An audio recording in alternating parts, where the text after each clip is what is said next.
التاريخ الواقع، ولم ندخله إلا بالعنف. يعني يمكن يعني لولا البترول والعنف لما عرفوا الناس أنه في شيء اسمه عرب، لكن بالعنف والبترول اضطروا أن يعرفونه. ولهذا يجب أن نعيد النظر في أوضاعنا، وأن ندرك أن تخلفنا في داخلنا وليس من خارجنا، تخلفنا في داخلنا، في رؤوسنا، في عواطفنا، في طريقة تفكيرنا، في انتفاشنا. يعني نحن دائما نتحدث عن الآخرين بأنهم يحسدون على ما نحن فيه. يحسدون على ماذا؟ على التخلف؟ يحسدون على التعصب؟ يحسدون على الجهل؟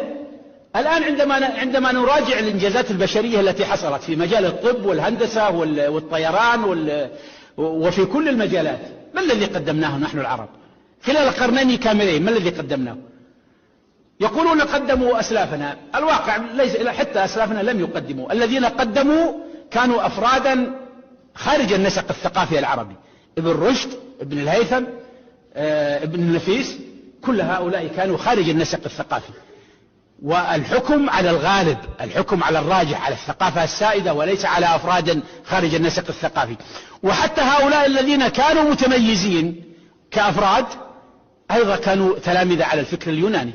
نتغنى دائما بأن الغرب مدين لنا، وأنه لولا ما أخذه منا لما تقدم.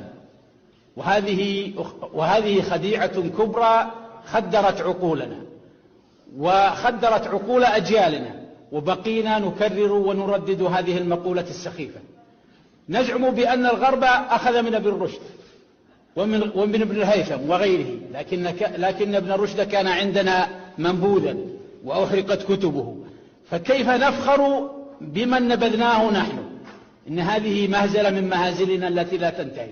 قيل لنا بأن هؤلاء أخذوا الحضارة من عندنا ولم يبتكروها من عندهم، وبأننا عندنا الكفاية، وبأننا عندنا الكمال، وإن عليهم أيضا، وأن هؤلاء أيضا هذه يعني هم يعتبرون أنه حتى صناعة الطائرة والوصول للقمر والوصول للمريخ والوصول لكله هذه عبارة عن عمليات بسيطة، يعني مثل النجارة والحدادة ومثل الإخراز ولا إلى آخره. يعني كأنها عمليات بسيطة، ما يدركون أن هذا عمل عظيم، وأن هؤلاء دخلوا للخلية وأدركوا ماذا بداخلها، ودخلوا في الذرة وعرفوا ماذا في داخلها. يعني يتحدثون عن العلم وكأنهم يتحدثون عن لا شيء. وهذا الوهم يجب أن يتغير، يجب أن نعيد النظر في يعني نحن حتى الآن لا نملك الروح العلمية، لا نملك.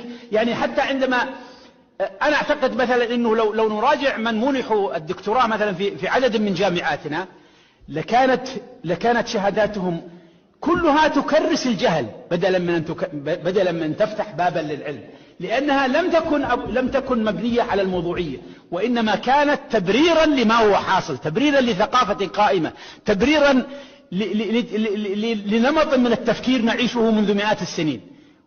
هل هذا علم؟ هذا ضد العلم. هذا أنا أقول أنه يجب أن نعيد النظر في كل شيء، يجب أن نعيد النظر في ثقافتنا، في تفكيرنا، في تعليمنا، في جامعاتنا، في إعلامنا، في كل شيء أبقانا كما نحن الآن. نحن الآن خارج التاريخ الواقع.